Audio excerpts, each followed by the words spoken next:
up, everybody? Welcome to Convict Inc. I'm your host, Robert Rosso. Thank you to you 1,000 subscribers. 1,002 when I came on right now, I believe. That have, thank you to what I'm trying to, thank you for subscribing to this channel. I can't go on about how much it means to me, and I'm just kind of just blown away by it. Please, if you haven't subscribed, do so. And please hit the like button. And I know there's a lot of people out there watching these videos that aren't subscribers. I know this. So give me a chance. Thank you. So today I'm going to talk about my encounters with the Aryan Brotherhood. People have asked me to do this. You know, what I know about the AB is this, that. I'm going to walk you through from start to finish. And let me say this. I tried in vain to find a letter that wraps up this story. And I couldn't do it. And I was pretty upset. And then there's all kinds of other stuff that went on today. By the way, if I'm doing legal work for you, don't trip. I got it. I understand my life's a little chaotic. Don't trip. I got you. And Randy, if you see this before I see you, yes, I was supposed to be under the house with you this morning, bro. I'm sorry. A lot has happened to me today. Anyway, so, okay, so first encounter. So let me start. Born and raised in San Pedro, California. 1989 or so in Lomita, California, I had a neighbor, big guy, just got out of prison, lived across the street from Lomita Sheriff Station, that was alleged to have been a member of the Aryan Brotherhood. Never been to jail at that time, never been to prison at that time. I was facing jail time, is that how it was? Oh, no, I'm sorry. I just got out of the LA County jail system, but there was no brand in the LA County jail. I never even heard too much about the ABs, and this is the summer of 1990. So my neighbor allegedly was a member of the Aryan Brotherhood, and so that's the first kind of AB that I'd come across. And I say allegedly, but in later years, I come to find out that that was the case.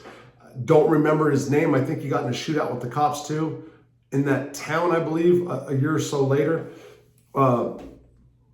But I ran across somebody who'd went to his house in prison. That's how I confirmed that this dude was an AB. So first prison system I went to was in the state of Arkansas, and there was no white prison gangs at all in Arkansas in 1992. If there was, didn't see it, don't know anything about it, but there was not any. There was a guy that was a member of the Aryan Brotherhood by the name of Mike Utley, who has died since. He was doing 240-year sentences down there. But that's all I know. One other guy at Calico Rock claimed he was, but I never really believed it. And again, they weren't pushing no agenda. They weren't pushing no politics, so not really sure. First encounter with prison gangs came in Chino in 1995.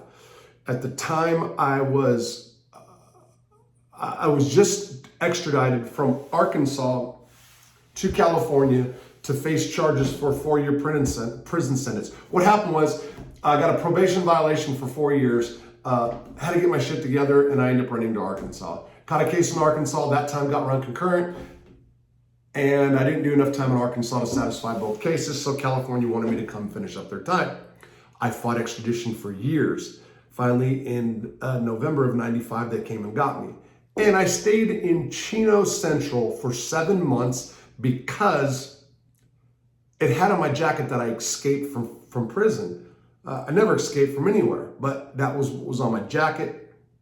Wheels of justice turned slow, and I had to stay there for 7 months. During that time, I was not in the block with any members of the Aryan Brotherhood. I was in Madrone Hall, which was down in the same prison as a block called Palm Hall. Palm Hall had a bunch of ABs in there.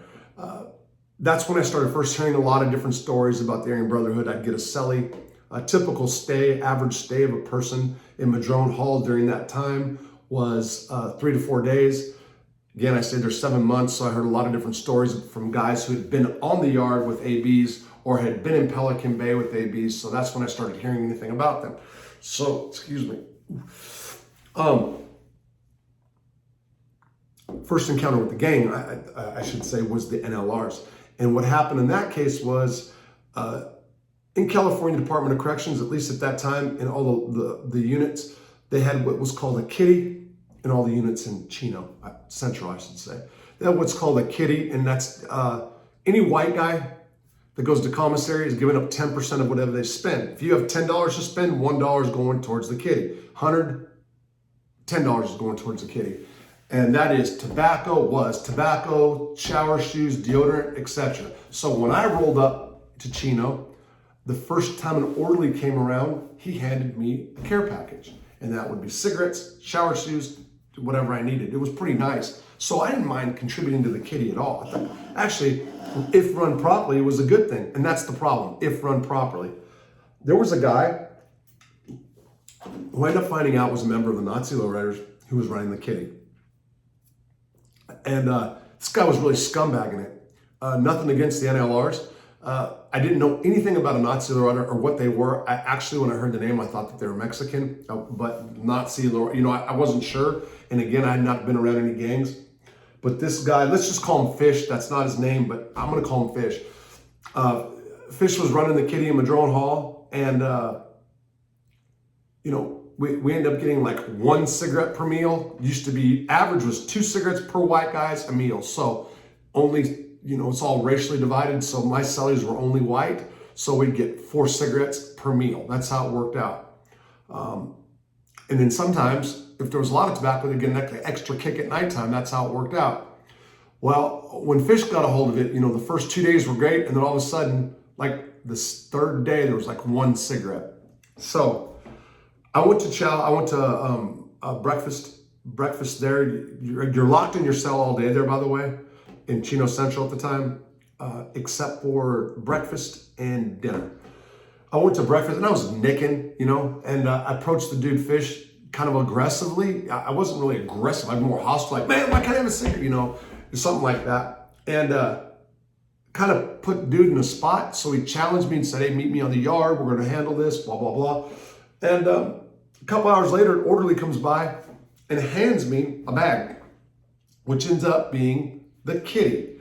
I got a note from the dude Fish saying, you're lucky. I leave in such and such days, or we'd go handle this. But keep this fucking kitty and do it yourself or something. And of course he gave, he kept almost everything but a little bit. Nevertheless, at that point, I started running the kitty. Didn't want to run the kitty, did run the kitty for 4 months inside Madrone Hall. Then one day, somebody pulled up, and this guy, let me tell you something, probably 5'3", 5'4", and like 5'4" wide and just muscle, it was crazy how ripped this dude was. Also kind of a half-ass psych case. Matter of fact, he was downstairs in the single cell status. And I think he did have a 5150 jacket, but he claimed to be either a brand or affiliate of the brand. And when he approached me, he's like, hey, Wood, good looking out running that kitty. We appreciate it. And we'll, put a good word in for you down the line. And all right, so send that kitty over. I'm not gonna lie, I gave it up. Young, scared white dude who's like 23, whatever. Man, anyway, I did. I left the next week, but still, I did give it to him. And I ended up going to Chino 1. And I was there. I'll never forget walking on the yard that night, and I get approached by like 5 dudes, and I've come to find out they're all Nazi lowriders, NLRs. And I thought for sure there's gonna be repercussions for what happened with Fish, with their bro, And it was just the opposite. So these guys had passed through in Madrone Hall and knew I was running the kitty, knew that I had previously ran the kitty. And these dudes hooked me up. They gave me some Jim Beam, like actual street liquor, and offered me a shot of dope, not methamphetamine, and had it in a syringe already. And I'm like, no, first of all, I had never shot dope at that point in my life. And second of all, guys walk up to you with the syringe full of your, it's a hot shot. What the hell's going on? Of course, I did not do it. But that was the first prison gangs I was around. Okay, so let's skip to the feds. I'm in September of 1997, 1998, I'm in Oklahoma City Transfer Center, and a lot of the guys were talking about dirty white boys, ABs, but mostly dirty white boys, but, talking about ABs in the yard and blah, blah, blah, and these guys that have been down, a lot of them there were some parole violators that I hung out with Back in the days, there was parole in the feds, so they're under the old law, or the old new law, or whatever it's called. And that was the extent. Never met me. There was never any in general population Oklahoma City. And then I was transferred to Leavenworth. On the plane with me on Con Air on the way to Leavenworth, from Oklahoma City to Leavenworth, was a dude by the name of Big Mac. Oh man, what was his first name? Tim? Anyway, they call him Big Mac. He's pretty infamous AB. You guys can look him up. He had a trial in Leavenworth in 1998, 99. Anyway, he was on the bus with me over there. And let me tell you something. And I brought it up in other videos. When this guy got off the bus, the way the staff treated this guy, I've never to this day seen an inmate treated the same way Big Mac was. It was fear, it was respect, it was crazy. And I've said this, and I think I wrote it. They did everything but drop on their knees and blow this dude. And that's the God's honest truth. So it was like, who the hell, I'm thinking, wow, who is this dude? Well, what happened was he and some of his bros had caught a case inside Leavenworth in like 1995, 96. A drug introduction case in which somebody died and he was being charged. What he did was represented himself, and he then called all of his brothers back to trial so they can have, so they can hang out together in the shoe, party, take care of business. That's a pretty common thing that the Emmy and the California brand did, and or branded California and the brand and the Fed system. And I think a lot of gangs have done that since. But anyway, you represent yourself, you pretty much know your hit, so you just make the best of it. So hey, why not call all my bros back as witnesses? So I go out in the general population, of course, they slam Mac down in Leavenworth. I go out in general population, and within a couple of months, all of the big ABs end up at Leavenworth. Mills, Bingham, Texas Eddie, I think there was like 9 in all. There might have been more. But there was, they all came back to testify in Mac's behalf on that trial, and then they were gone. During the time that they were there, though, they were sending kites out to the compound and trying to stir up shit, trying to get the whites to roll on some of the DC guys and stuff like that. And I think I did say in a previous video, even though that the ARYAN Brotherhood had no presence, well, there was one that's active. Okay, let me back up. I'm going to say it like it was. Even though they had no presence, they were still able to manage running poker tables. That is, they had guys that would go and be the house for poker tables, and these guys would give so much of the money that they made, send them to the ABs in Florence and ADX. One of their main guys was a guy from Kansas City by the name of Johnny Johnson. Shout out to Johnny Johnson, but he's probably dead by now. That is until one day when a guy by the name of Robert Wolf, who was the head of the leader of the Dirty White Boys, there was a meeting on the yard in which a guy named Red, who was a Dirty White Boy, who allegedly went to Marion or ADX and became Brand, and then was sent back out to general population, ended up in Leavenworth, was there representing the ARYAN Brotherhood. To be honest, I don't really know if Red had an AB patch or not. I'll be interviewing some people here down the line that will know that I was at Leavenworth with. But I do remember he was a Dirty White Boy that stepped up. So some of the guys would say that were in different gangs. They'd say, I want to step up. Stepped up means you're going to become an AB. But whatever happened, Robert Wolf punked Red out and talked big shit to Red in front of the whole yard. And what happened, and I explained this before, Red had called a bunch of guys to the yard, a lot of white guys. We all went to the yard, and Red gave an announcement about how we were all gonna, the brothers and the ABs in the whole were telling the good white guys, to roll against the DC Blacks on Halloween. There was a date set, time set. Red then said that the Dirty White Boys needed to lead the charge.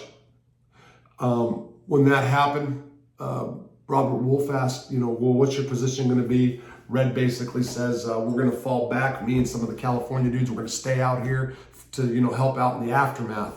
And Wolf didn't go for it. And on that day, the Dirty White Boys took over control of the poker tables at Leavenworth. I witnessed that. I was not a Dirty White Boy. I witnessed that go down myself. So I don't know if anybody's ever said anything to the contrary, but I was there during that meeting. Anyway, and Red shortly thereafter went to the hole. I think he came back out once or twice, but it was his power and status, if he had any. Again, I wasn't there that long. There was none. The DWBs took over that as far as the poker tables and stuff. Let me be clear. When I say the Dirty White Boys took over, it's not like everybody in the yard was under the control of Dirty White Boys. It's not. So you guys that have been in prison, you guys that were Leavenworth with me, I'm not trying to say that the DWBs at that time, Nick, had Leavenworth and everybody was listening to what the Dirty White Boys said. So I want to get that clear, I should say. Let me go a little further. Okay, so I ended up becoming a member of said Dirty White Boys, and in 2002, Mac went to trial, like I said, when they were all back, and got a mistrial. So they brought him back in 2002. In 2002, all the Dirty White Boys, including myself, were slammed down and we were being transferred out of that prison. I want to get this right, October. So it was in end of September, beginning of October 2002. Big Mac comes back to trial. They put him down in the basement by himself. The rest of the brand was called back. Again, Mac was representing himself. He decided to call his bros back so they'd have a big reunion. And they put Mac in the basement. They separated him, and I mean in the basement, and the prison. And they took all the rest of the ABs and they put them on A range. And they separate A range and the special housing unit. And what they did was they'd separate them and put like every 2 cells, they would put 1 AB. They closed off A range and made it non-accessible to orderlies, to any other inmates, and a lot of staff. For example, they didn't have sick call on A range. So sick call, the nurses and stuff only went up there if they had pill call. So staff wasn't allowed on the range. Why? Because for some reason, that happened with the Dirty White Boys too. Staff has been easily corrupted by the ARYAN Brotherhood. They got whatever they wanted when they were back in that prison. They got, in 1998, when they came back in 1999, they had whatever they wanted, and it was brought to them by staff. So they were trying to eliminate that in 2002. So they put them all in the hole, closed the range off, and I'm gonna double lock the range and had them by themselves. Well, they needed more room for the Dirty White Boys. So what they ended up doing was putting us in between the ABs. So it'd be one cell, an AB, Dirty White Boys, skip a cell, empty cell, AB, and so forth. So for 2 weeks, 10 days or whatever, it was the Dirty White Boys and those ABs all on A range together. We weren't allowed anything. Blanket, sheets, toilet paper. That's it. No hygiene, no nothing. They gave us a little toothbrush this big and tooth powder. Us, because the Dirty White Boys, because we had been involved in some gang stuff back and forth, and they'd found knives. And anyway, and the brand, just because they're the brand, they were back in court. I was next door to Texas Eddie. Above me was Barry Mills and T.D. Bingham. What had happened was, in the SHU in Leavenworth, you can, in a lot of different special housing units, and by the way, the SHU at Terre Haute, FCI, and Leavenworth, USP or FCI now, are exactly the same. Very little difference. The cells are exactly the same. You can scoop water out of the toilet Then you get your towel and you put the towel in and get all the rest of the water out of the toilet, and the toilet becomes a form of communication, like an intercom system. So you can sit there and put your face in the toilet bowl and talk into it and have clear conversations. You can also do it through the vent, but the toilet system works if you're trying to have a group meeting and you're talking a long way. At the time, we didn't have a shot caller, the Dirty White Boys, at that moment. I'm trying to think of who was it. For a minute, No Nose was up there, but he was no longer. He got jumped, he got beat up, and so there was nobody really running the car. The person that was in between Bingham and Mills was Billy. We were below them. When I say we, there's a guy named Dusty, me, Randy, Jeremy, and this is what happened. Barry Mills foresaw the future of what was coming down as far as white prison gangs in the federal system. And I'm going to give it to this guy. He knew his shit. And this is what I'm saying. He knew that there was going to be a bunch of white prison gangs hitting the feds. Now, again, this is November 2002. And I don't know if he had inside information, if he had a crystal ball or whatever it was, but he predicted that a bunch of different white prison gangs would be coming into the feds, that we'd all be at each other's throats, and made a proposal. The proposal was for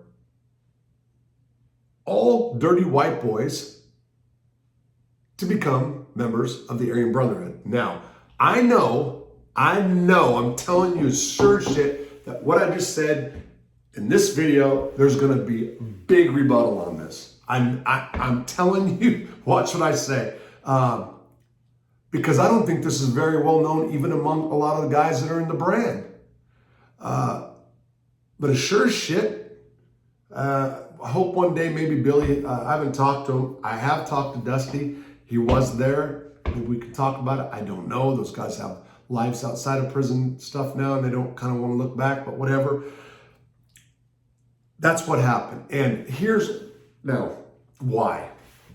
The Dirty White Boys at the time had a lot of numbers in the federal system. Lots. Huge, far greater than the brand ever thought. That wasn't necessarily a good thing. But what they saw, what the proposal was basically pick the strongest, get the best Dirty White Boys, patch up ABs. So they were offering, like on a silver platter, just switch your patches, become ABs. That's what's going to be the most controversial statement I just made. That was the offer. And then as more white prison gangs come in, you root out, you take the leaders of the gang. So for example, Soldiers of Aryan Culture, SAC, Soldiers of Aryan Culture, Tin Man was their leader, okay? Maybe still is, I'm not sure. So in other words, take Tin Man, his brother Taz, Snuff, another high-ranking SAC. Those guys can instantly be ABs too. They wanted the best out of every gang. And that's what the proposal was. Billy, we had conversations about this at Rec. I think Billy in his heart wanted to. He's California like me. When you're California, you kind of got this little thing for the brand. But we were not brand. And long story short is we rejected the proposal. Now, you know what? There's actually documentation about what I'm saying to back this up too. Damn it. I'm not sure if it was in Blood In or Blood Out, but there had long been kites. And if you do any research on the ABs, where Mills and Bingham were sending kites suggesting that the ABs take over the Dirty White Boys. Now, I'm sure at different times that meant different things. Smash them off the line, go, squash them. But when I say takeover, the proposal actually was to come in and let all the Dirty White Boys be brand. If you take that many guys in that gang and basically just the DWBs become the brand, then all of a sudden overnight, you're going to have all these numbers for the Aryan Brotherhood. Now, why would they want that at that time? if you have all these numbers, you can't just lock them all up. And at the time, what was going on was all the ABs in the feds were locked down. Very few out in general population, if they'd slip just for short periods of time. So at the time, they had indefinite shoe sentences. So everybody that came in that was officially AB was slammed down in the ADX or Marion, one or the other. So if you take a gang, a prison gang, such as the Dirty White Boys, man, hundreds, I think the number, they said like 3,000, but not all at one time. I'm just saying what guys that have been patched up, there was a lot, okay? So I don't want to get too caught off on that. But if every DWB just decided that night or that day or, over a period of 6 months to join, their numbers, the ABs just would have went poof. And then what's the point of keeping everybody locked down? I'm sure that's kind of what the thinking was. I don't know that. I don't know. Mills never said it that way, but why else? And that's just an assumption. But nevertheless, we rejected the offer. It was totally rejected off the table. And let me tell you, I'm going to go ahead and say this real quick. That was a pretty smart move, and that was probably a pretty stupid move on the Dirty White Boys' part. Because sure enough, just as he foresaw, predicted, 2005, a whole bunch of white prison gangs started mushrooming up in the feds. And today, the federal system is this big mess of white prison gangs. I'm not saying, so there's a lot of other gangs, different races. I'm talking about among the whites. There's a lot of different white prison gangs. And, if everybody's in the yard at one time, like for example, and I'll get to Lewisburg, there was the Dirty White Boys, Texas ABs, SAC,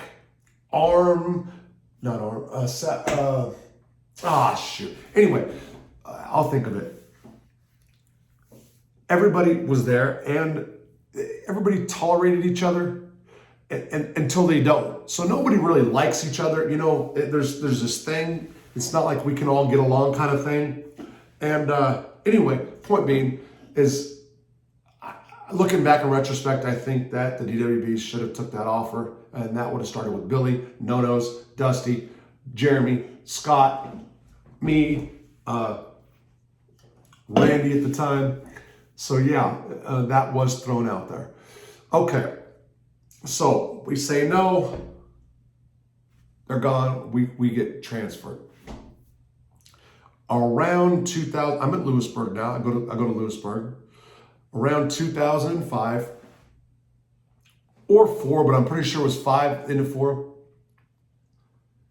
I was leader, the Dirty White Boys in Lewisburg, and comes to my attention that there's a guy in the hole who is a member of the California ARYAN Brotherhood. He's never been in the feds, but he was old school, serious dude, and they were letting him out in general population. Now, prior to this, they were not letting people in the brand out in general population. Again, they were all going to the special housing units.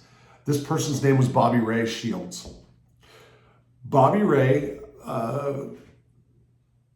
killed 2 people in the California Department of Corrections, allegedly killed 2 people, I'm sorry, I want to get that straight, and was a serious guy. He was in his 50s, and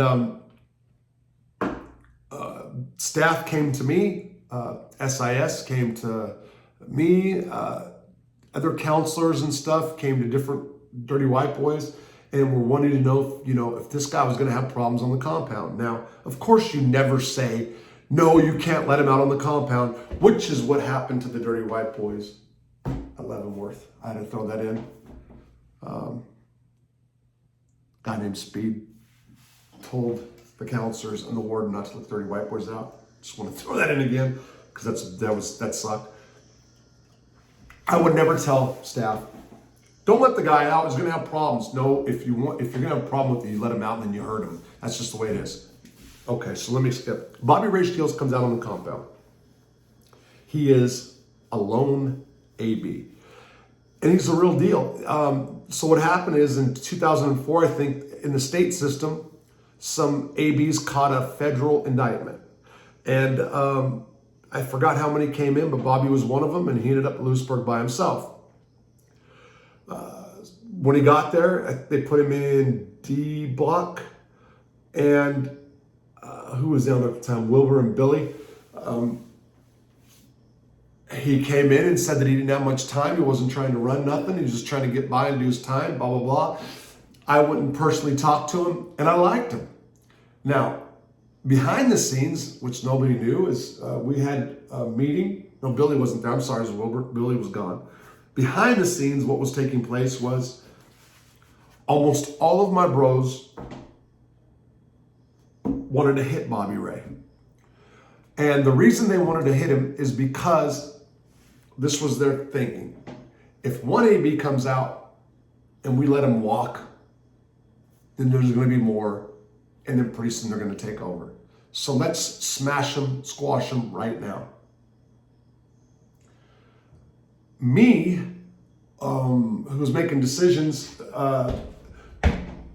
said no. Why did I say no? Number one, I had a life sentence. And at that time, I think that I thought that I wasn't never going to get out. I went back and forth different times in my life.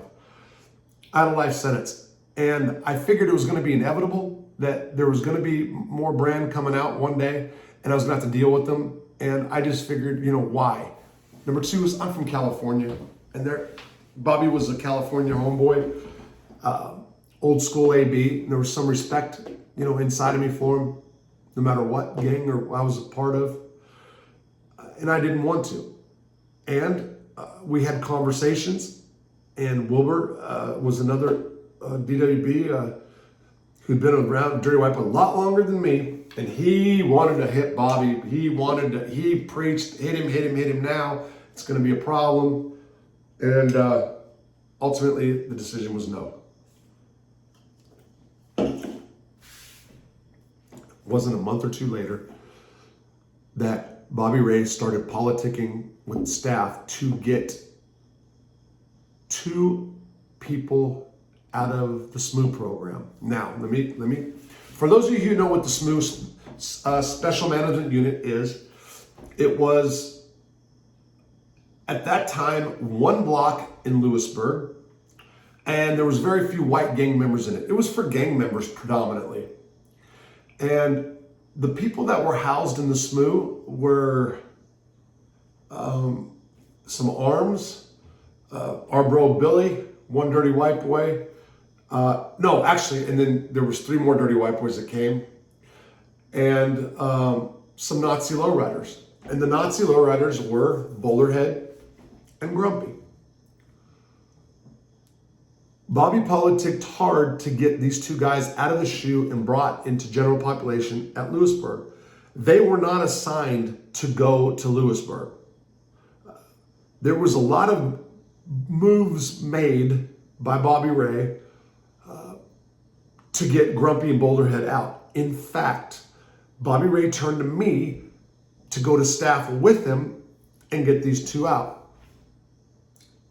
And both of them were from California, and I helped Bobby Ray get Grumpy and Boulderhead out.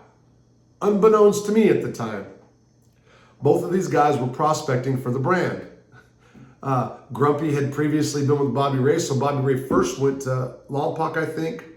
So he'd been in the feds like a year. I think he went to Lompoc, then Victorville, and then Lewisburg. I think it could have been just Lompoc. I'm not sure, but I didn't know that Bobby had already been around Grumpy and Boulderhead. Grumpy for sure. I'm not sure about Boulderhead. So anyway, Grumpy and Boulderhead ended up out on general population. So this is what we had. We had 1 AB from Texas, member of the Texas Aryan Brotherhood. We had 2 NLRs, Grumpy and Boulderhead. Bobby Ray, California brand. What was that guy? Was it Wicked, or I forgot the other guy's name. He was, we had Sack and Saw. There was 5 different white prison gangs out, including the Dirty White Boys at one time. But we had more than 10. The Dirty White Boys, there was more than 10. With them, there was either 1 or 2, no more than 2. there was an incident that took place that we had a bro named Slim that popped up inside of Lewisburg. He's from Maryland. And Bobby Ray had been with him in Oklahoma, not in Oklahoma, at a hospital. What was it, Butner Hospital or the hospital in Missouri? They were together, and Bobby had talked to Slim, and Slim said that he was dropping out. So when Slim pops up, Bobby comes to me and says, hey, you know that dude right there? That dude's name is Slim. And when he was at the hospital with me, he dropped out. So we talked to Slim, and Slim said Bobby was lying, and there was this big conflict. And it came down to this. The following day, Bobby Ray pops up out on the yard to confront Slim, and he had everybody who was not a dirty white boy behind him. It was a straight power move, and I remember thinking to myself, man, Robert, you fucked up. This dude was a wolf in sheep's clothing, meaning that he came and rocked us to sleep. Basically, well, I don't want no power grab. I'm just trying to do my few years of time. I'm trying to get on, blah, blah, blah, blah. Boom, now all of a sudden he's got a bunch of guys behind him, and everything changed. He wanted control. And then he actually said that Lewisburg was a brand yard, meaning Aryan Brotherhood, and it had been for years, and that the brand kind of wanted it back. Wow. So let me tell you what ends up going down here. I ended up in the shoe for drug charge, getting high, and then drinking. And then I went back on another dirty urine. So I got in trouble. I got drunk twice. So I got 3 times I was in the hole in a matter of like 9 months. And during that time, Bobby was really putting a power move on. He was really gaining support. And it was only a matter of time before it blew up between everybody and the dirty white boys, okay? And that was all, the leader of it was Bobby Ray. In December of 2006, my cancer had reoccurred, and I was strongly starting to push to move against Bobby Ray and whoever supported him. Now, one of the problems that I had was Boulderhead. Me and Boulderhead, who was a Nazi lowrider, who I knew was prospecting for the brand and was short until he got his bones. So whatever you may hear, blood in, blood out, I know for sure on 2 occasions that guys were made members of the Aryan Brotherhood without putting work in. On 2 different occasions. I don't want to be exact. On 2, so I'm not sure what they did afterwards or the agreement that was made. So I'm not trying to say, but there's this thing about blood in, blood out. You have to kill to get it. That's not true. I don't know the circumstances. I do know that on January the 31st, Boulderhead and Grumpy became active members of the AB. And how do I know? Because they had a party and celebrated it and told everybody in the prison that they were ABs, and there was hugging and there was like a party that went on. Now, let me back up just a bit. I was in the block, so me and Boulderhead became friends. He became my dope buddy. I started getting high quite a bit, and I was shooting dope. I'd give it to him for free. I liked Boulderhead. We played handball together, and we were tight. So that was my dude. Grumpy, we butted some heads, and here's what happened with me and Grumpy. We were getting high together. I know there's a lot of myths about do white prison gangs get high members and stuff. Okay, we were getting high together, and we shot some dope in my cell, and my outfit, my syringe came up missing, and I knew for sure that Grumpy had stole it, and I stewed on it, and then finally I confronted him, and he was upset, and I wasn't afraid of him. I'm not saying he backed down. It wasn't like that, but he was upset. And I don't really remember the circumstances in which it happened, but within a 24-hour period, bam, I found my outfit. I found the fucking outfit, and I couldn't believe it because I just accused this dude of stealing without saying it. And I had to go eat crow. So I went and told him, I said, hey bro, I apologize. He was pissed, really pissed. You can tell that he really wasn't happy, but he took my apology. And he said he's glad I manned up, as I put it. And that night we ended up in the shower together. We were both naked and I'll never forget, the shower was up on the 3rd floor and it was dark. And we're soaping off, and he looked at me and says, Rob, I should take off on you right now. And I said, you probably should, because he was right. I accused this man of stealing straight out, and he didn't. And you know what?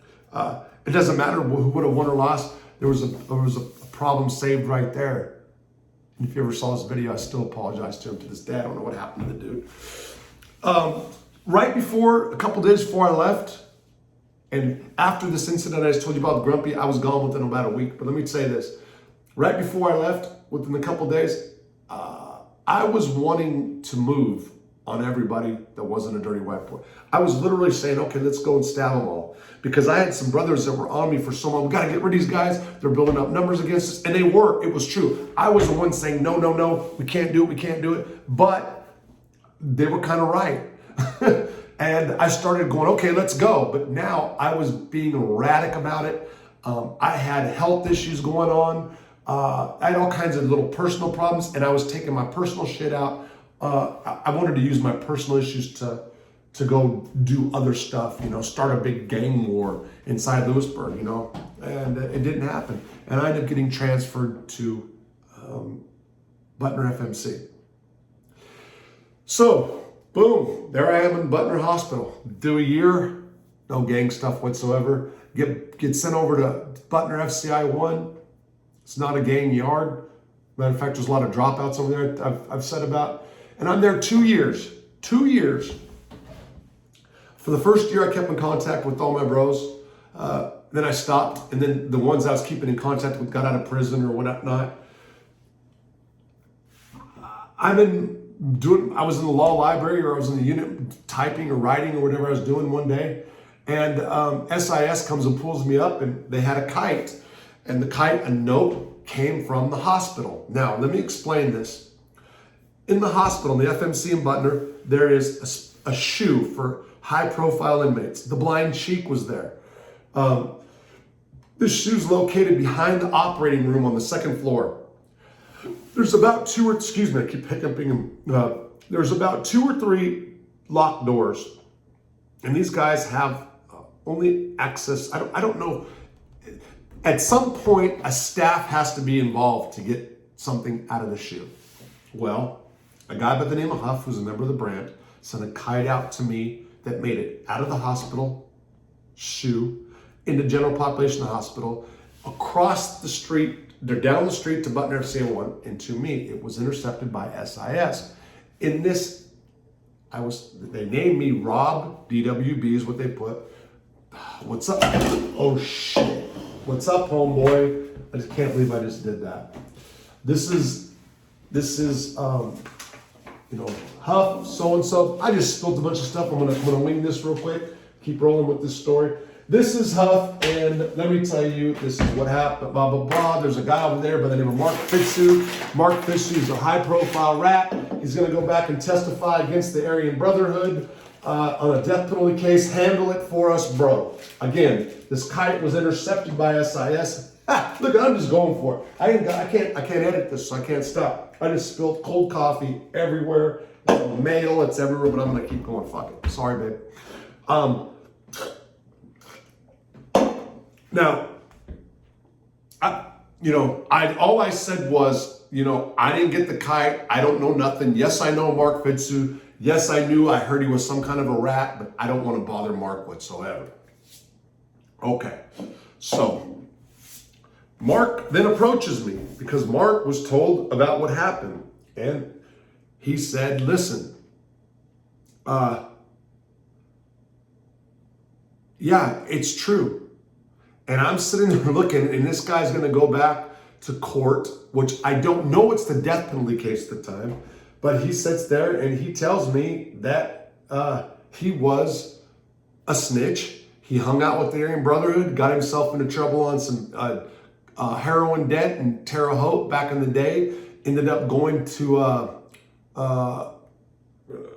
not the ADX, to Marion, and in Marion intercepted a kite, and this kite was about from an AB to an AB about killing somebody, and he's going to testify. And I'm sitting there like, oh my God, here's this guy, this is a bold rat, And then I find out that they're just rounding up all the ABs and it's going to be the big case. Okay. This case involved the death penalty.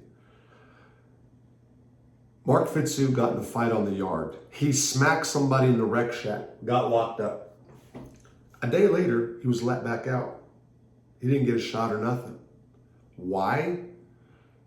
Because the government didn't want Mark to have any incident reports. They wanted a clean witness when they went to trial. The counselor that was a liaison between Mark Fitzhugh and the U.S. attorneys was named Mr. Taylor, Counselor Taylor. How do I know this?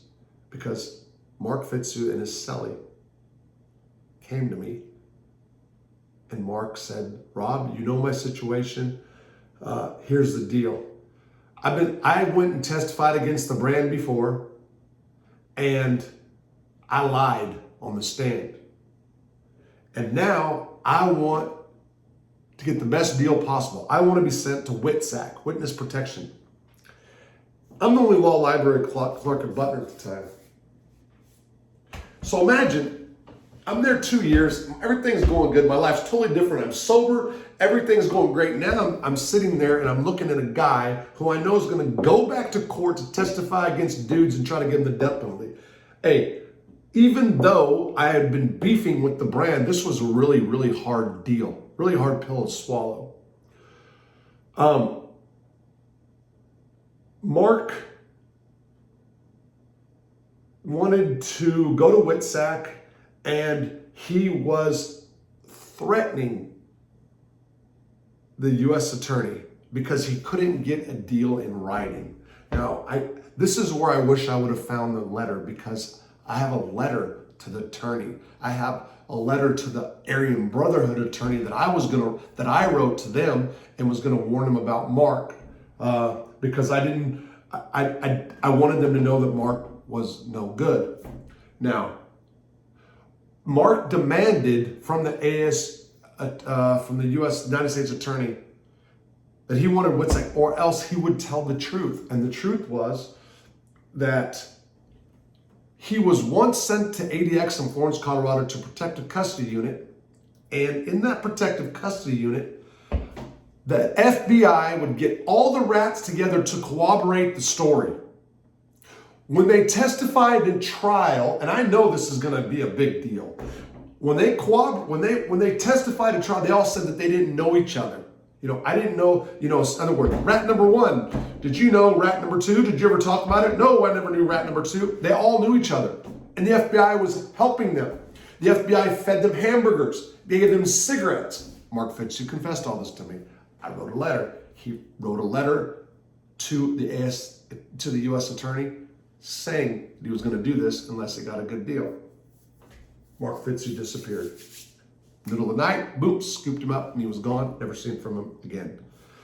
Now, why did I just tell that story? That was my all my involvement with the ARYAN brother. This took almost an hour to tell. And I left it because I sent a letter to the AB's attorney about Fitzhugh. Never heard anything back. Didn't want to get involved with it, to be honest. Thank God none of those guys got the death penalty. I don't care what I felt about the ABs or what I knew or the beefs I had.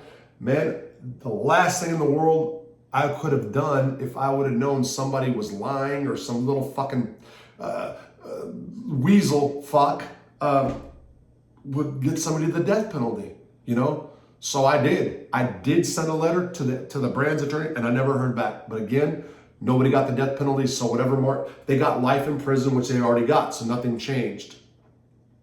And that's what happened. And I've got the letters of everything about Mark Fitz. I've got it all.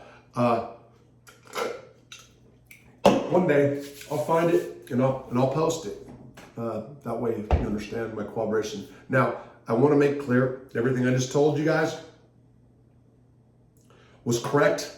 However, could have been a little bit of fuzziness about what he said to the ASU, but I had the times and dates, the dates that he contacted the ASU, the day he contacted the counselor, because once I found out that Mark Fitz was a rat, not only was he a rat, he was lying, and that he had hit somebody, and that the government was protecting him by trying to make him look as a clean snitch. Like, this is a good snitch at our trial, and he's not going to hurt anybody.